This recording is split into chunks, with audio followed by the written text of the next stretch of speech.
నమస్తే సార్. నమస్తే అండి. మీ పేరు సార్? శాంతి కుమార్ అండి. ఏం చేస్తుంటారు సార్? మామూలుగా ఫైనాన్స్లో చేస్తుంటాండి. సీఎం రేవంత్ రెడ్డి గారి పాలనపై మీ అభిప్రాయం ఏంటి సార్? రేవంత్ రెడ్డి గారి పాలన ఇప్పటికి సంవత్సరంన్నర అవుతుందండి.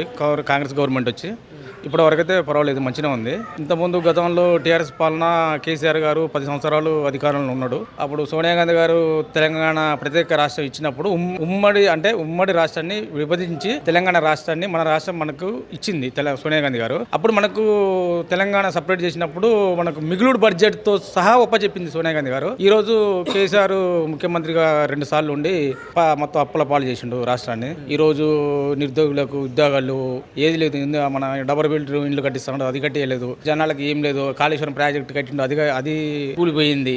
అట్లా ఇబ్బంది అవుతుంది జనాలకి. ప్లస్ కేటీఆర్ గారు కార్ రేజ్ అని చెప్పి మొత్తం ఫండ్స్ తీసుకుపోయి బయట పెట్టిర్రు. వాళ్ళ బిడ్డ లిక్కర్ స్కామ్లు ఉంది. వాళ్ళు ఏమైనా ఆస్తులు సంపాదించుకుర్రు, మామ అల్లుడు కొడుకు కోడలు తప్ప ఇక ఇతర ప్రజలకు చేసింది ఏం లేదండి. ఇప్పుడు రేవంత్ రెడ్డి గారి పాలనే చాలా మంచిగా ఉంది. ఎందుకంటే సరే బడ్జెట్ లేదన్న సంగతి అందరికీ తెలుసు. కేసీఆర్ దిగిపోయేటప్పుడే ఏం లేకుండా మొత్తం ఖాతం పెట్టుకొని పోయిండు ఆయన. ఇప్పుడు ఉన్న దాంతో రొటేషన్ చేసుకుంటూ అప్పులు చేయకుండా రేవంత్ రెడ్డి గారు నడిపిస్తుండు. సో పేదోళ్ళకి ఫ్రీ కరెంటు, ఉచిత బస్సు మహిళలకి, రైతు బంధు సాధ్యమైనంత వరకు వేసిండు. 99% అయిపోయినాయి. కొన్ని ప్రాబ్లమ్స్ ఉన్నాయి, అవి కూడా పూర్తి అవుతాయి ఈ మధ్యలోనే. ఆ నమ్మకం మాకుంది. ప్లస్ సన్న బియ్యం ఇస్తా అంటుండు. ఆల్రెడీ రైతులని సన్నోట్లు ఏమని చెప్పి బోనస్ ఇస్తా అని చెప్పి గవర్నమెంట్ ఇచ్చింది, బోనస్లు ఇచ్చింది, కొన్నారు కూడా గవర్నమెంట్.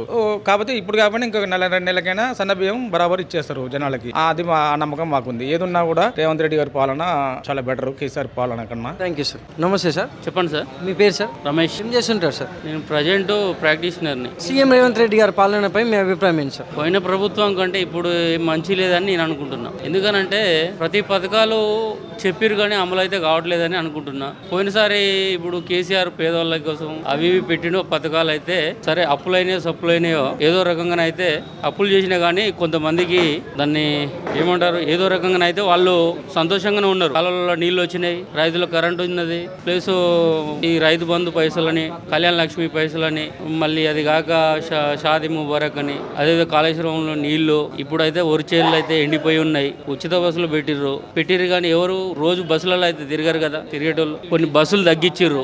రోడ్ల మీద ఆగేటోళ్ళు ఆగి పడిగాపులు కట్టేటోళ్ళు ఉన్నారు. దానివల్ల ఏమున్నది, అట్లా ఇబ్బంది కదా. ఉద్యోగాలు లేవు, అప్పుడు లేవు, ఇప్పుడు లేవు.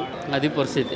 మరి గతంలో కేసీఆర్ గారి పాలనపై మీ అభిప్రాయం ఏంటి సార్? సరే తినకపోయినా సరే ఎంతో కొంత జనానికి అయితే మేలు జరిగిందని నేను అనుకుంటున్నా.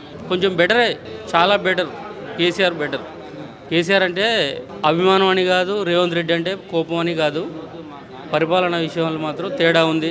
కాంగ్రెస్ కంటే బెటరే టీఆర్ఎస్ పాలన. Thank you sir. మంచిదండి. నమస్తే సార్. నమస్తే అండి. మీ పేరు సార్? నకిరేకంటి కృష్ణకుమార్. ఏం చేస్తుంటారు సార్? నేనా self employee. CM Revanth Reddy గారి పాలనపై మీ అభిప్రాయం ఏంటి సార్? ప్రస్తుతం ఉన్న పరిస్థితులలో ప్రజలందరికీ కూడా అనేక ఆర్థిక క్షోభంతో ఉన్నారు కాబట్టి నిరుద్యోగులైన వారికి మరి ఉద్యోగ అవకాశాలు కల్పిస్తే బాగుంటుందని మా అభిప్రాయం. ప్రభుత్వం యొక్క స్పందన ప్రస్తుతానికి అయితే మరి అందుబాటులో అన్ని పథకాలు ప్రజల మధ్యలోకి వెళ్తున్నాయి కనుక దానిని బట్టి ప్రజలే వారికి కావాల్సినటువంటి స్పందన ఇస్తారని నేను ఆశిస్తున్నాను. ఇవి వరకు అయితే ప్రజల మధ్యలో ఉన్నటువంటి స్పందన అయితే అన్ని పథకాలు అప్డేట్ అవుతున్నాయి కనుక ఇక రానున్న దినాల్లో మరి మంచి చేయాలని మేము ఆశిస్తున్నాం. మరి గతంలో కేసీఆర్ గారి పాలనపై మీ అభిప్రాయం ఏంటి సార్? గతంలో కూడా జరిగిన విషయాలు అనేది ప్రజలకు అన్ని అనుకూలంగానే ఉన్నాయి కానీ దాన్ని పునరుద్ధరించడానికి ప్రయత్నిస్తున్నారు కనుక ఏదేమైనా కూడా సామాజిక ప్రజలకు అన్ని విషయాల్లో అందుబాటులో ఉండే ప్రభుత్వాన్ని ఎవరైనా ఆశిస్తారు, దానికి ప్రేమిస్తారు. అట్లా ఉండాలని మా ఉద్దేశం. నాయకులైన వారు కూడా ఇవాళ ప్రజలకు అనుకూలంగా ఉండి సేవ చేసేటట్లయితే ప్రజలు ఆ యొక్క ప్రభుత్వాన్ని ప్రేమిస్తారు, మరలా కూడా అవకాశాలు ఇస్తారు. Thank you sir.